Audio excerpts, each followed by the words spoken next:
Here we go. Time to put the shades on. Friday afternoon. Anybody out there, the one thing about these shades though is that I can't see who's joining in. Let's see here. It's not just the shades, it's that the sun is way up ahead of me. So there's Stacy. Hey Stacy, how you doing? What's going on, Stacy? Why aren't you here joining me poolside? Man, I don't know if these glasses are going to work. I'm going to have to go to my old standbys here so I can actually read who's there. Anyway, so, yeah. Hey Stacy, how's it going? So here I am poolside, and I want to do something that I've never done before. This is a total experiment. There's Dave. Hey Dave. Dave in Tampa, as opposed to like Dave in Orlando, even though I think you're from Orlando, if I'm not mistaken, right? If I remember correctly, or is that St. Louis? Anyway, so I am here to just kind of mess around a little bit and experiment here on Periscope and have this poolside chat. You know, there's fireside chats, but in Florida, you don't want to do a fireside chat, at least not in April. Maybe in December or January, but not in April, because it's already feeling like almost like summertime. I think the temps are in the low 80s today. As you can tell, I'm in the sun, and as you can see in the background, I'm sitting by the pool. So, you know, Friday afternoons, how many salespeople are actually working or selling on Friday afternoons? That's right.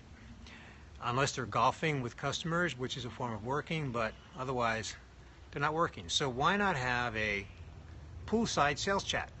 That's what I want to talk about.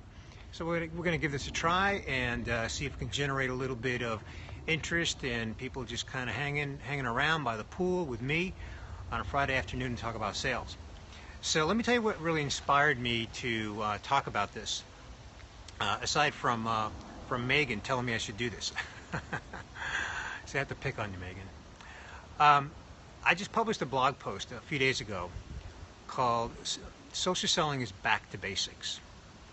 And in that blog post, what I talked about is how in baseball, there's something called spring season, right? Spring training. Now this is U.S. baseball, so if you happen to be connecting in from somewhere outside the U.S., I want to give you that context here. We're talking about U.S. baseball. And in U.S. baseball, every spring for about 6 weeks, starting in late February and going through the end of March, the Major League Baseball teams get together and they start their training season before the official season begins in early April. And because I have a little bit of background in baseball myself, I played through high school and then recreationally post-high school, I know that baseball players spend a lot of time, a lot of energy on the basics, the fundamentals.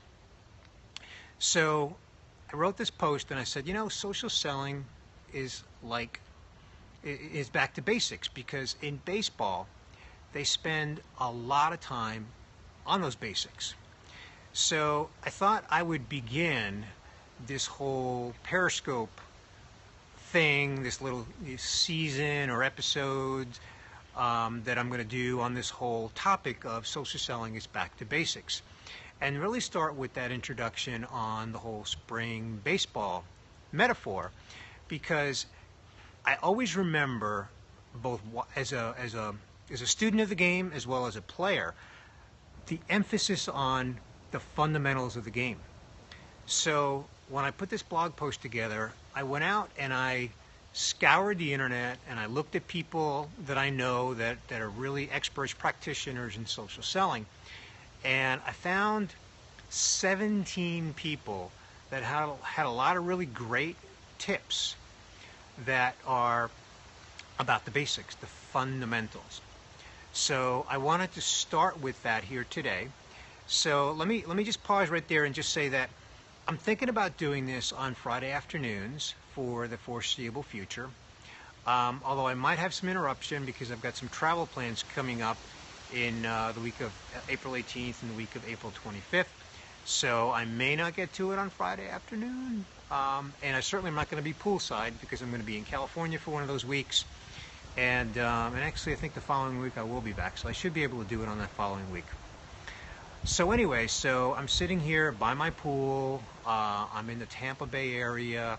My dog is floating around here somewhere, so if you see him somewhere in the background, or if, I've got wildlife that's, just a few feet away from me on the other side of this screen. So sometimes literally a deer will walk by, or some other critter will walk by, and when that happens, my dog starts barking up a storm. So we're just going to go with the elements. Whatever happens, happens. So back to social selling is the basics. So on this blog post, as I mentioned, I got 17 people to contribute. And I'm going to open up this Periscope series with just one of them, and that's Jill Conrath. Now, Jill is very well known. She's very popular in the sales world. She's written several books. I've read one of her books, not all of them, but one of her books. And she has, a website I encourage you to check out, JillConrath with a K.com, JillConrath.com. And by the way, if you're tweeting this up, the hashtag that I really want to get going on this is Poolside Sales Chat. Hashtag Poolside Sales Chat. I know it's a little long, but hey, we're going to go with it. So anyway, so Jill Conrath really makes an excellent point on this whole, I kind of think of it back to the basics, okay? And so here's her point. And that is that just like baseball players practice, right? I mean, all athletes in every sport practice. I mean, can you think of a sport? We have the Summer Olympics coming up in July.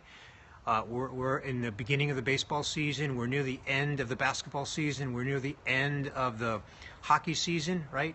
And they still practice. Before every game, they practice. Even though, in the case of hockey and basketball, they're late in the season, they still practice before the game, right?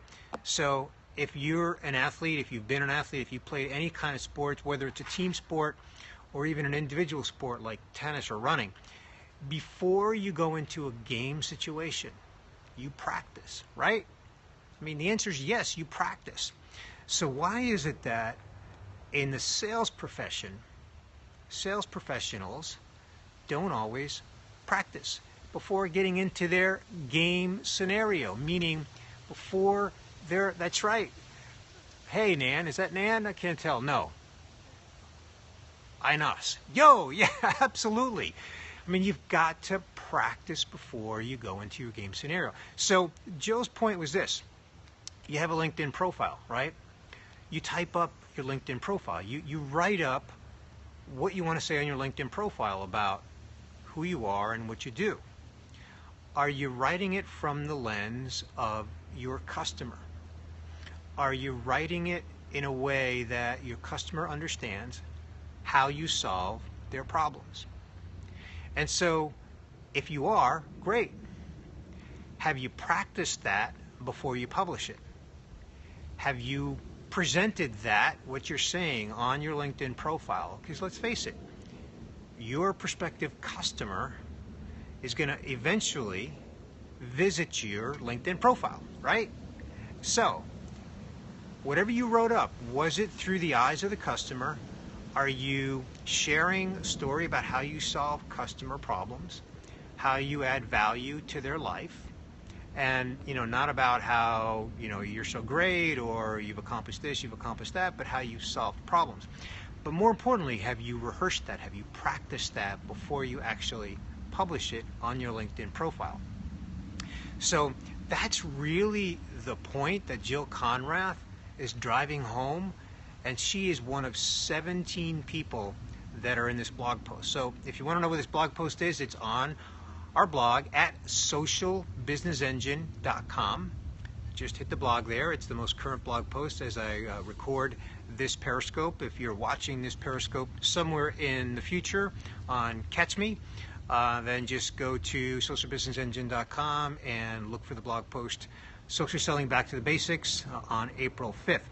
But I'd like to hear from you. What do you do from a sales professional standpoint? What do you do to practice? How do you reinforce the basics, the fundamentals? You know, with so many tools that are at our disposal that are digital, right? Social media, LinkedIn, Twitter, and Periscope, Snapchat. With all these tools that are just right there at our fingertips, what are you doing to reinforce the fundamentals, the basics that reinforce to your customer and your prospective customer what kind of value you bring to them, how you solve their problems, and why they want you in their life, why they want a relationship with you. And yeah, I finally got to the R word, right? Relationship, because that's what it's about. Sales has always been about relationship building. Sales has always been about meeting a buyer's need. The most successful salespeople on the planet, no matter the industry, no matter B2B, B2C, it doesn't matter. The most successful salespeople on the planet have always been effective at relationship building and solving the buyer's need. So what are you doing to reinforce that in the way that you communicate that, whether it's on your LinkedIn profile or wherever it is? What are you doing to reinforce those basics, those fundamentals? So I'm going to leave you at that. So that's my first little scope here on this Poolside Chat. Remember, hashtag Poolside Chat. We'll pick it up again next Friday around the same time, mid-afternoon, U.S. Eastern. So in the meantime, let me know what you think. Let me know if you'd like to see something different, maybe change the scenery, although I don't have too many options here in this poolside. But I'd love for you to join me back and tell your friends, anybody that's interested in this topic of social selling, or as we call it, social business selling. Remember, hashtag Poolside Chat. We'll see you next Friday. See ya.